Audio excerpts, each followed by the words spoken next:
Bienvenue à notre discussion. Aujourd'hui, on se penche sur le système Andon. Plus précisément, comment le numérique l'a transformé dans le monde manufacturier actuel. On a tous un peu l'image classique, tu sais, les lumières vert, jaune, rouge qui clignotent dans les usines. Est-ce que ça colle encore à la réalité aujourd'hui en 2025? Ben, c'est sûr que ça vient de là, hein, du système original de Toyota. C'est l'héritage.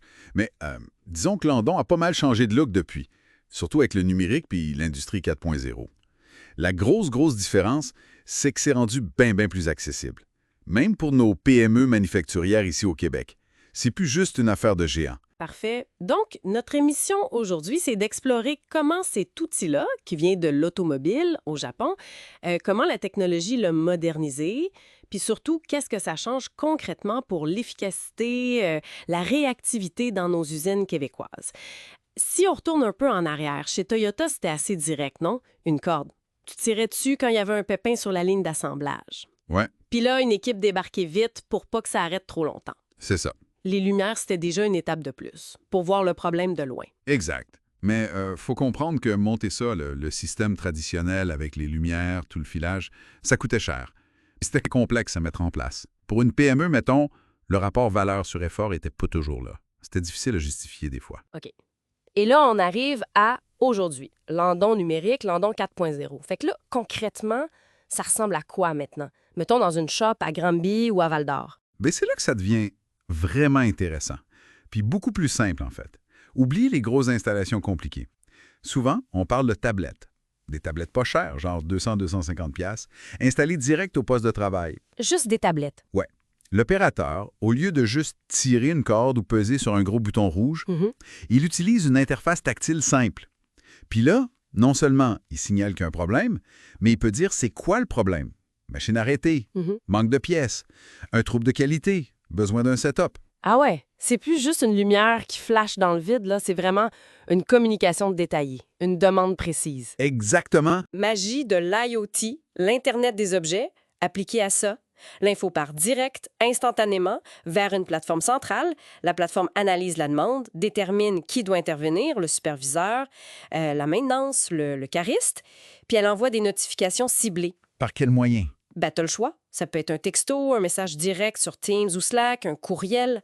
Ça peut même déclencher un appel automatisé sur le cell du superviseur ou afficher l'alerte sur des grands écrans dans l'usine.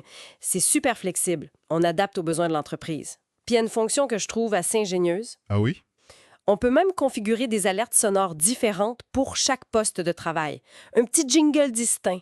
Un superviseur d'expérience sur le plancher finit par reconnaître juste à l'oreille quel poste a besoin d'aide sans même regarder un écran. Ah, c'est pas pire ça. Ça, c'est pour la réaction immédiate. Mais tu as parlé de transformation. J'imagine qu'il y a plus que juste l'alerte.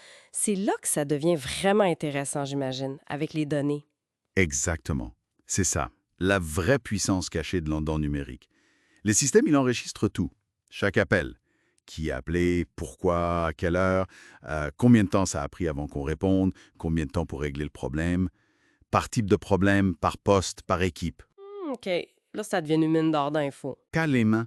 Ça transforme un outil qui était juste réactif, éteindre des feux, en un vrai moteur d'amélioration continue.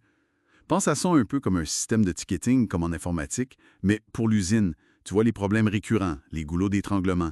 J'ai vu une PME, par exemple, qui a spoté, grâce à ça, que 30% des arrêts sur une machine spécifique, c'était toujours à cause d'un manque d'une petite composante. Ah ouais? En creusant les données de London, ils ont vu que c'était pas un problème de stock global, c'était juste le chemin, la logistique interne pour amener cette pièce-là au poste qui était pas optimal.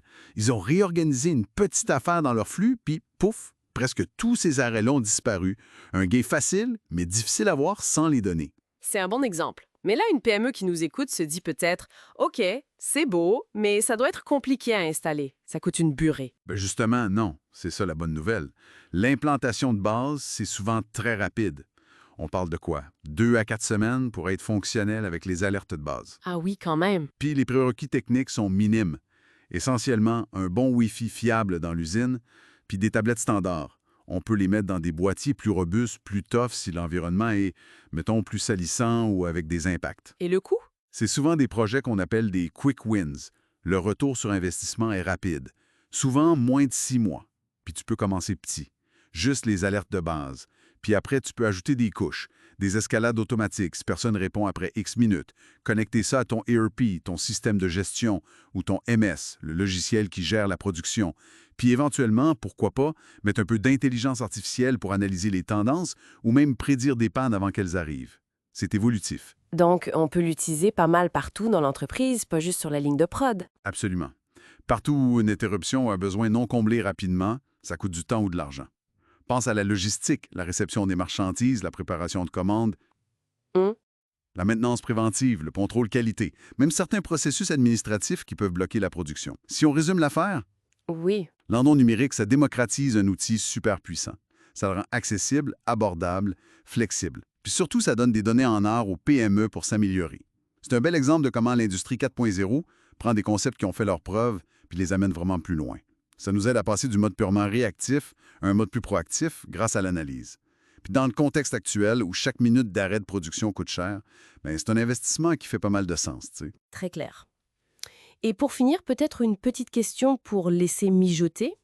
Au-delà de juste régler les problèmes plus vite sur le coup, comment est-ce que l'analyse systématique de toutes ces petites interruptions, ces micro-arrêts que l'endo numérique nous permet de capter, comment ça pourrait nous révéler des besoins de formation qu'on n'avait pas vu venir?